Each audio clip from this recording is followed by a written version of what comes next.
नमस्कार। आज हम किसी एक चुनाव का विश्लेषण करने नहीं बैठे हैं। नहीं, हम एक पूरे सिस्टम को समझने की कोशिश कर रहे हैं और इसके लिए हमने चुना है हिमाचल प्रदेश का एक विधानसभा क्षेत्र जुब्बल कोटखाई। यहाँ के आंकड़ों और जमीनी हकीकत के जरिए हम उस ब्लूप्रिंट को डिकोड करेंगे जो सिर्फ एक सीट जीतने के लिए नहीं बल्कि जनता का भरोसा जीतने के लिए जरूरी है। ये एक केस स्टडी है कि कैसे राजनीति को असल में गवर्नेंस यानी कि शासन में बदला जाता है। तो चलिए शुरू करते हैं।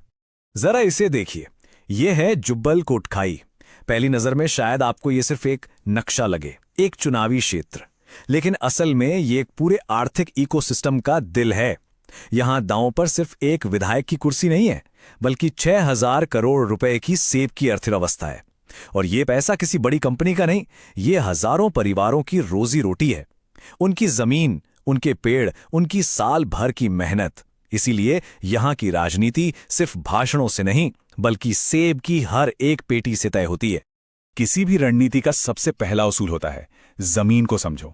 तो आइए सबसे पहले इस सेब की धरती की नब्ज को समझते हैं। यहाँ की मिट्टी में ऐसा क्या है और यहाँ के लोगों के लिए दांव पर क्या लगा है। क्योंकि जब तक हम इस जड़ को नहीं समझेंगे, हम यहाँ के चुनावी नतीजों के पैटर्न को कभी नहीं समझ पाएंगे।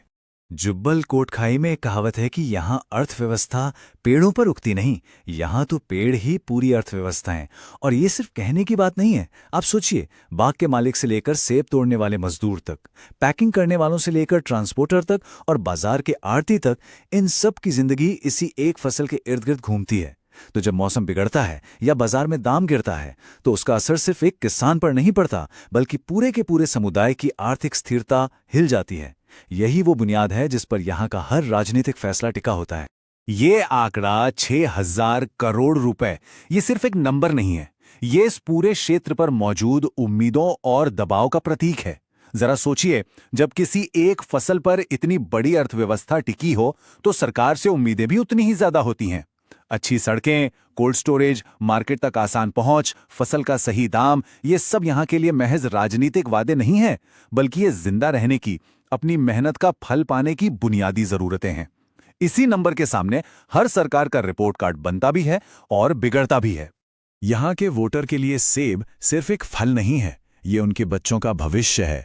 उनकी पढ़ाई लिखाई, उनका स्वास्थ्य, उनके सपने, सब कुछ उस बाग की सेहत से जुड़ा हुआ है। इसीलिए जब कोई नेता आकर कोई वादा करता है तो उसे मौसम के थपेड़ों, बाजार के उतार चढ़ाव और परिवार की जरूरतों के तराजू पर बहुत बारीकी से तौला जाता है। एक अधूरा वादा यहां सिर्फ एक राजनीतिक चूक नहीं माना जाता, ये एक पूरी पीढ़ी के भविष्य के साथ किया गया समझौता माना जाता है। तो ठीक है, हमने जमीन की भावनात्मक सच्चाई को तो समझ लिया। अब जरा उन आंकड़ों पर नजर डालते हैं जो इस पूरी कहानी को एक ठोस आकार देते हैं। क्योंकि राजनीति में जो ड्रामा सतह पर दिखता है उसके पीछे हमेशा कुछ नंबर्स होते हैं जो असल कहानी बयां कर रहे होते हैं। चलिए जुब्बल कोटखाई के सियासी मिजाज को डेटा के चश्मे से देखते हैं। इस चार्ट को गौर से देखिए। साल 1998 में वोटर टर्नआउट था 70% के करीब और 2022 में यह बढ़कर 81% से भी ज्यादा हो गया है। अब यह सिर्फ 11% की बढ़ोतरी नहीं है, नहीं, ये एक बहुत गहरा संकेत है। यह बताता है कि यहाँ का मतदाता राजनीति से निराश या दूर नहीं है, वो अपने हक के लिए जागरूक है। और जब किसी भी क्षेत्र में लोगों की भागीदारी इतनी ज्यादा होती है तो इसका सीधा मतलब है कि लोग व्यवस्था से बहुत कुछ चाहते हैं और वे जानते हैं कि अपनी आवाज वोट के जरिए कैसे सुनानी है। तो ये जो ऊंचा मतदान है, ये सिर्फ एक संख्या नहीं है, ये एक ऐसे मतदाता की आवाज है जो हर मुद्दे से गहराई से जुड़ा हुआ है, जहां हर वादे को परखा जाता है, हर काम को नापा तौला जाता है। ऐसे माहौल में वोटर चुपचाप बैठा नहीं रहता, वो एक्टिव है, संगठित है और निर्णायक भी है। वो पार्टियों को इनाम भी देता है और सबक भी सिखाता है। यहाँ कोई भी पार्टी या कोई भी नेता अपने वोटर को हल्के में लेने की गलती नहीं कर सकता। और जानते हैं, ये जो सक्रिय भागीदारी है, ये हमारे संविधान के एक बहुत ही मूल मूल्य को दर्शाती है। हर नागरिक की गरिमा, उसकी डिग्निटी, कि उसकी आवाज सुनी जाए। और ये आवाज सिर्फ नारों में नहीं बल्कि एक जिम्मेदार नागरिक के तौर पर सोच समझकर जब वो वोट देता है तो उसमें जाहिर होती है। लोकतंत्र की असली ताकत इसी भागीदारी में है, जहां हर एक व्यक्ति अपनी राय से पूरी व्यवस्था को दिशा देता है। अब इस नंबर को देखिए, 1062 वोट। 2017 के चुनाव में जीत और हार के बीच का फासला सिर्फ इतना सा था। ये आंकड़ा हमें साफ साफ बताता है कि जुब्बल कोटखाई में लड़ाई कितनी करीबी, कितनी कांटे की होती है। यहां चुनाव बड़ी बड़ी रैलियों से नहीं जीते जाते। यहां चुनाव बूथ मैनेजमेंट से, एक एक वोटर को घर से निकालकर वोट डलवाने से जीते जाते हैं। यहां हर एक वोट की कीमत है और एक छोटी सी भी गलती पूरी की पूरी बाजी पलट सकती है। चलिए अब जरा पिछले 7 चुनावों के इतिहास को खंगालते हैं। इसमें एक बहुत साफ पैटर्न दिखता है। देखिए, 2003 में कांग्रेस जीती, 2007 में पासा पलट गया और बीजेपी जीत गई, लेकिन मार्जिन देखिए, घटकर सिर्फ 2800 रह गया। फिर 2012 में कांग्रेस ने जोरदार वापसी की और 2017 में, जैसा हमने अभी देखा, बीजेपी सिर्फ 1062 वोटों के मामूली अंतर से जीती। ये एक क्लासिक स्विंग सीट है। मतलब यहां का वोटर किसी भी एक पार्टी का बंधुआ नहीं है, वो काम के आधार पर अपना मन बदलता है। और सच कहूं तो यही एक स्वस्थ लोकतंत्र की सबसे बड़ी निशानी है। तो आंकड़े हमें ये तो बता रहे हैं कि क्या हो रहा है। सीट बार बार हाथ बदल रही है, जीत का अंतर बहुत कम है और लोग वोट देने के लिए बड़ी संख्या में निकल रहे हैं। लेकिन अब हमें ये समझना होगा कि ऐसा क्यों हो रहा है।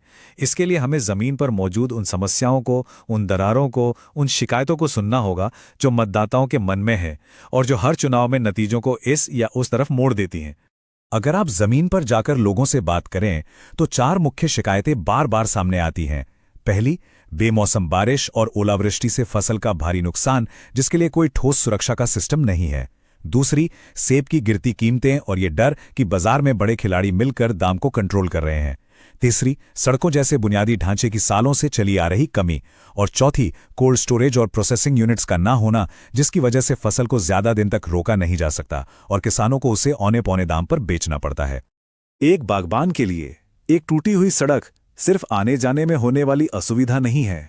नहीं, ये एक टूटा हुआ वादा है जो उनकी फसल और उनके भरोसे दोनों को धीरे धीरे सड़ा देता है।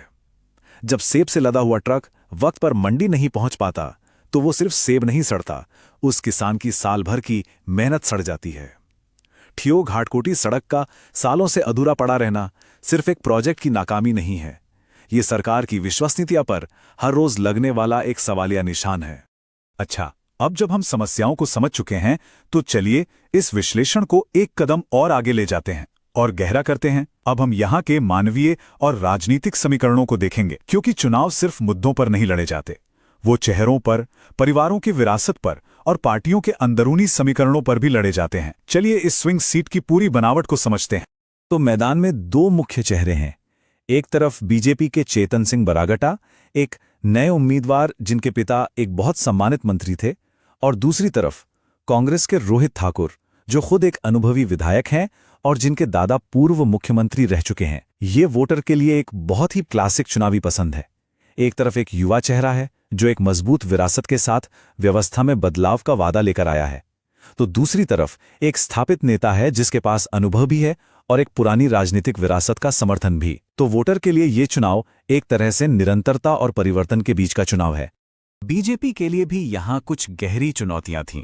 2021 के उपचुनाव में टिकट बंटवारे को लेकर जो गुटबाजी हुई, उसने पार्टी को काफी नुकसान पहुंचाया।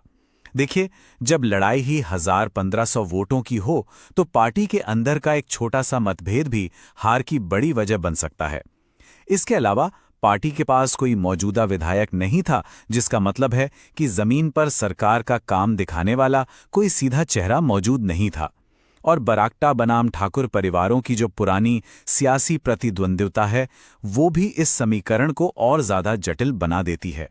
तो हमने समस्या को समझा, आंकड़ों को देखा और जमीन की हकीकत को भी परखा। अब आते हैं सबसे अहम हिस्से पर, समाधान। इन सारी चुनौतियों को देखते हुए जनता का विश्वास वापस जीतने का एक रणनीतिक खाका, एक ब्लूप्रिंट क्या हो सकता है? और याद रखिए, ये सिर्फ चुनाव जीतने की रणनीति नहीं है, ये एक गवर्नेंस का मॉडल है। इस रणनीतिक ढांचे को हम चतुर्मुख सिद्धांत या द चतुर्मुखा डॉक्ट्रिन कह सकते हैं। ये एक 4 आयामी रणनीति है जिसमें 4 पी एक साथ एक लय में काम करते हैं। पीपल यानी लोग, पार्टी यानी संगठन, प्रोग्राम यानी कार्यक्रम और परसेप्शन यानी कि धारणा। जब ये चारों चीजें एक साथ एक दिशा में काम करती हैं, तभी एक स्थायी और जीतने वाला गठबंधन बनता है। ये कोई चुनावी टोटका नहीं, बल्कि एक बहुत ही व्यवस्थित दृष्टिकोण है। चलिए इस चतुर्मुख सिद्धांत के 4 स्तंभों को समझते हैं और देखते हैं कि ये जमीनी समस्याओं का समाधान कैसे करते हैं। पहला है विजन, यानी एक स्पष्ट योजना जो आजीविका पर केंद्रित हो। मतलब सेब की अर्थव्यवस्था की सुरक्षा और समृद्धि। ये सीधा जवाब है फसल के नुकसान और गिरती कीमतों की शिकायत का। दूसरा है वैलेंस, यानी एक मजबूत भावनात्मक जुड़ाव। ये टूटी सड़कों से टूटे हुए भरोसे को फिर से बनाने का तरीका है। तीसरा है ऑर्गेनाइजेशन, यानी बूथ स्तर पर एक अनुशासित तंत्र जो ये पक्का करे कि हर वोटर की आवाज सुनी जाए। और चौथा है प्लान, यानी एक छोटा लक्षित घोषणा पत्र जिसमें कोल्ड स्टोरेज, प्रोसेसिंग यूनिट और बाजार सुधारों पर ठोस समय सीमा के साथ वादे हों जो हर शिकायत का सीधा जवाब दे। और हाँ, जब हम ऑर्गेनाइजेशन या संगठन की बात करते हैं तो एक बहुत जरूरी बात है जिसे नजरअंदाज नहीं किया जा सकता। प्रभावी जनसंपर्क के लिए मतदाता की निजता यानी उसकी प्राइवेसी का सम्मान करना बेहद जरूरी है। भारत के डेटा संरक्षण कानून के तहत किसी भी तरह का राजनीतिक संवाद वोटर की स्पष्ट सहमति के आधार पर ही होना चाहिए।